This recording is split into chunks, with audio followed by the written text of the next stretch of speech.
Breaking news just moments ago, the black boxes from the American Airlines plane involved in the deadliest aviation disaster in the U.S. in more than 2 decades have been recovered. The box is now en route to the NTSB lab. All 67 people aboard the American Airlines jet and an Army helicopter killed in the mid-air collision near Washington, D.C.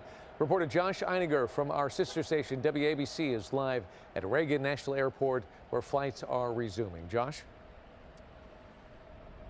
Well, David, that is really the only shred of good news as you hear a plane taking off behind me. Things really have ramped up in terms of the activity for takeoffs and landings here at Reagan National.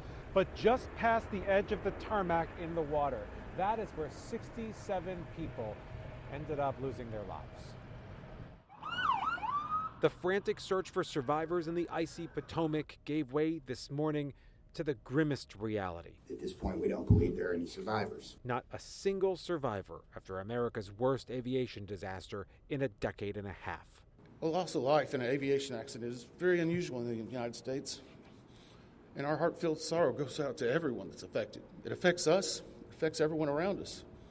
There are a lot of people hurting today. We will help find out what happened. We will do it factually, and we will do it accurately. Tonight, the NTSB has taken charge of the search for answers after a routine night turned deadly. American Eagle Flight 5342 was inbound from Wichita, Kansas. Its pilots cleared for landing. An Army Black Hawk helicopter was on a training mission. Its pilots instructed to give way to the American flight. But cameras on the ground captured the chopper closing in and ramming the nearly full regional jet. It was lit up a very bright yellow.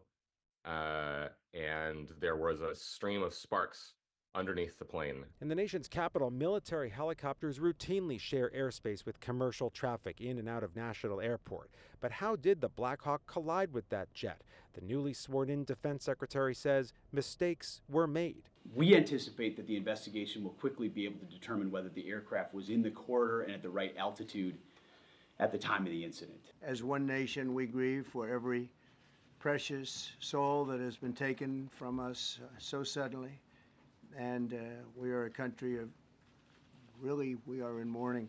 By mid-afternoon, the recovery of the bodies had slowed, with rescue workers reporting they'd found all the people they could without disturbing the fuselage, which had come to a rest upside down in the river. And because of the fireball cameras captured on impact, crews are preparing for the possibility some of the victims may never be found. Our focus right now is doing everything that we can to support all of those involved. This is devastating. We are all hurting incredibly. The news that the flight data recorders have now been recovered from the Potomac, these are what are colloquially called the black boxes, could actually help unlock some of the mysteries about what happened here last night. Earlier, rescue workers had said they were able to recover about 40 bodies, but that's as many as they could get without moving the fuselage, which ended up on its ceiling, turned over underwater. We're live in Washington's Reagan Airport tonight. Josh Einiger, ABC 7 Eyewitness News. David, Colleen. Josh, with that Black Hawk helicopter, it seems to be a mystery of what was going on with that. Do you know of any kind of communication that might have been going on between the tower and the Black Hawk helicopter? There was indeed a very routine communication, David, that happens all the time when there's traffic in areas like this. The tower controller told the Black Hawk helicopter pilot to be aware of a CRJ, that's a Canadair regional jet.